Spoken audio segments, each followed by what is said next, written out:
Hey everybody, Jamie from the Marine Doctor's YouTube channel, and today we're going to talk about something controversial again. Nothing bad, just something that a lot of people have, well, disagreements about. And as you guys know, FAFO here, so that's the clipboard that I use when I'm going to talk about things that A, I'm not super confident and able to ramble on about, or B, I want to, did I say one? Well, maybe I mean two.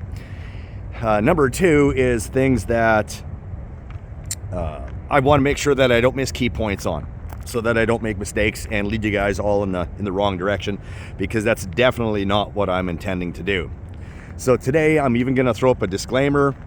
You guys are welcome to put anything you want into your engine, do your research, be confident that you're not making any mistakes.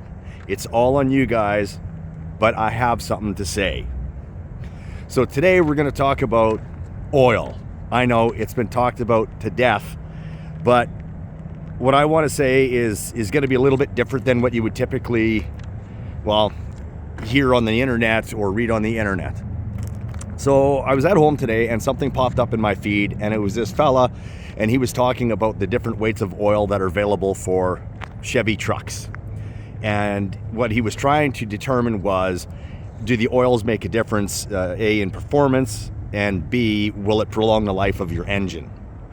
So I sat and I listened. Actually, I worked out at the same time and I listened. And this went on for quite a while. And when he got to the end, after a whole bunch of mumbo jumbo about leaning to the left and leaning to the right with his answers, he didn't really have an answer. And I thought, well, this was 20 minutes of my life I could have back, but then it sparked something in me.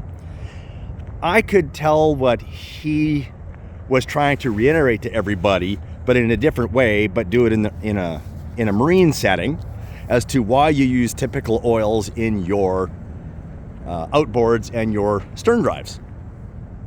And another reason that I want to do this is I get this question every once in a while when someone comes in, because the tag on their engine says 1030, but I recommend 25W-40. And they ask me, well, why do I make this recommendation? And the straightforward and super simple answer is because Mercury tells us to. And then I get the argument, but it says 1030 on my engine. And I say, again, Mercury, they release service bulletins and they tell us what's best. You as the customer, you don't have privy to those. I do, because I'm in the industry. So let's go ahead and let's set this all up. You guys can follow along and listen.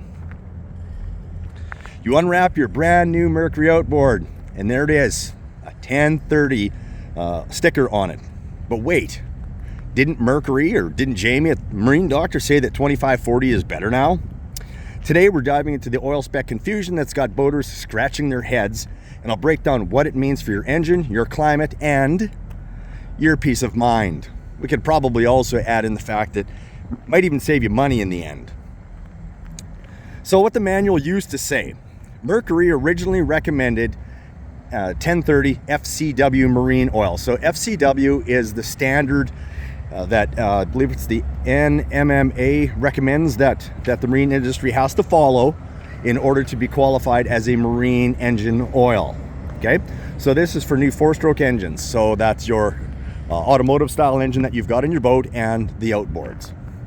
It's light, it flows well in cold starts, and it was the go-to for moderate climates, and it's still listed in the manual as acceptable. I want to touch on that because, remember, it's the minimum standard now that they want to protect your engine. So it's perfectly fine to use, but I'm just going to state that there is better protection out there for you, and should you ever need it, you'll have it.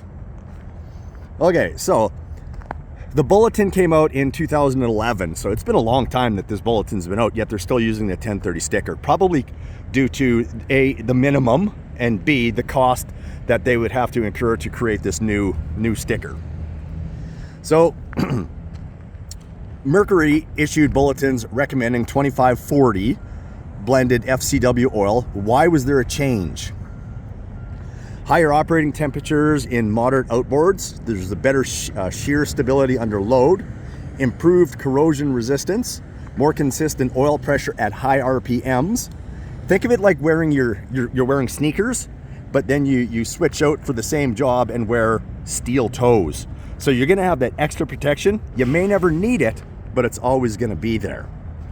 So another thing to touch on is a lot of people will say, well, what if I'm in a colder climate?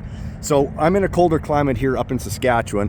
1030 is great for the beginning of the year. You know, it's probably beneficial, but 2540 is gonna flow properly just as well, and you're not gonna have issues.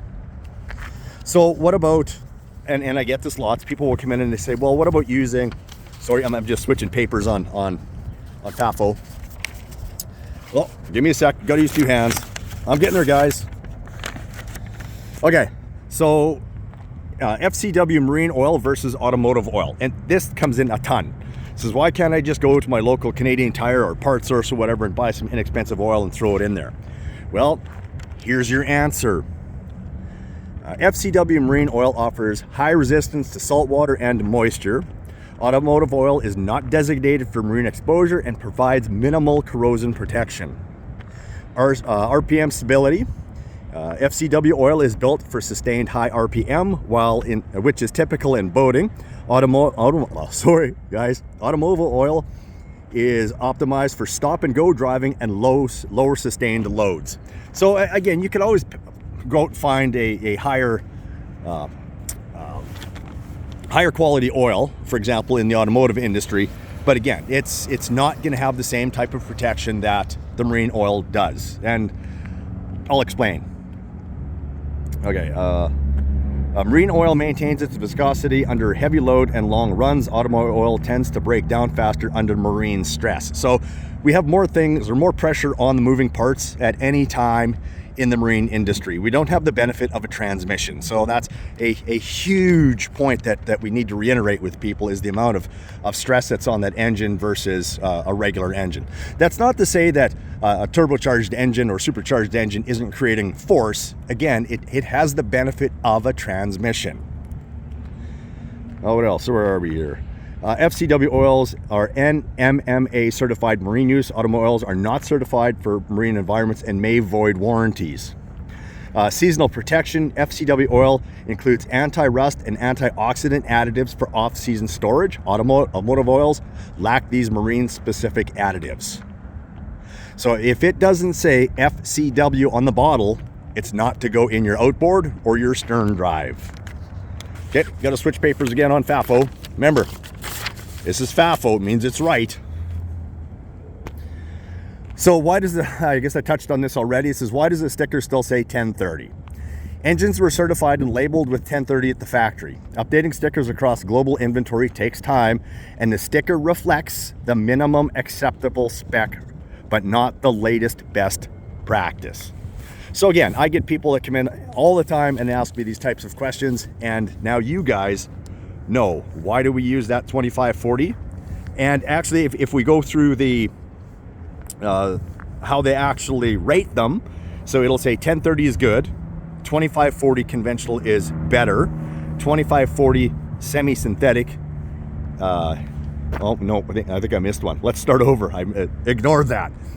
I don't even think they listed 1030. So it was 2540 conventional is good, 2540 synthetic or semi-synthetic is better, and 2550 is best.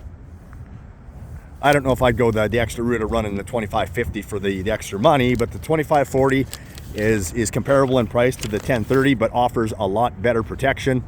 And like I said, everything that you spend on your boat is your call.